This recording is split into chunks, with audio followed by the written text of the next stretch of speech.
যে গুনার একটা ব্যবস্থা তুমি করে দিয়েছো আল্লাহ আল্লাহ, তো সওয়াবের বিষয়টা একটু কিছু কইলে না? মনোযোগ আছে?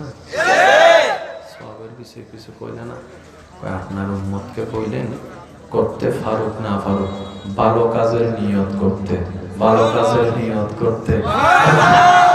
সে ভালো কাজের নিয়ত করার লগে লগে সওয়াব লেখা শুরু। জিনিসটাকে আপনাদের বোঝার জন্য, মনে থাকার জন্য আমি আমার স্টাইলে উলামায়ে কেরামের দোয়া নিয়ে বলার চেষ্টা করছি। ওয়ামা তৌফিক ইল্লা বিল্লাহ, শেষ ভালো যার সব ভালো তার। একটু মনোযোগ দিবেন।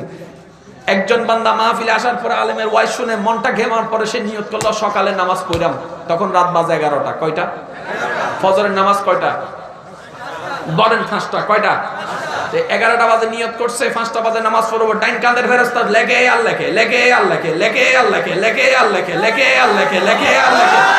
বাম কাঁধের ফেরেশতা কয় কি তা করস? কয় সওয়াব লেখি। কয় কি এর সওয়াব? কয় ফজরের নামাজের সওয়াব। কয় এখনো তো আযানও দেন, তুই সওয়াব লেখস কেন?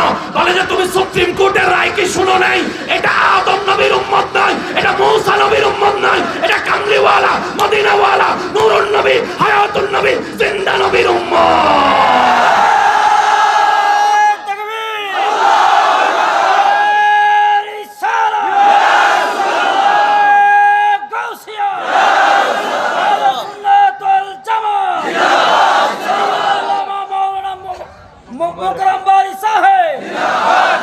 কোরআন ডাক দিয়ে বলে খায়রে উম্মত। একটা হচ্ছে উম্মত, আরেকটা হচ্ছে খায়র উম্মত, স্পেশাল উম্মত, দামি উম্মত, আজমতওয়ালা উম্মত।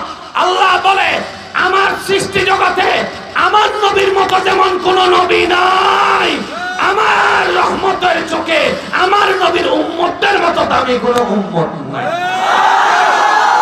আপনার কথা বলতেছে আল্লাহ, আপনার কথা, আপনার কথা, কত দাম আপনার, কত সম্মান।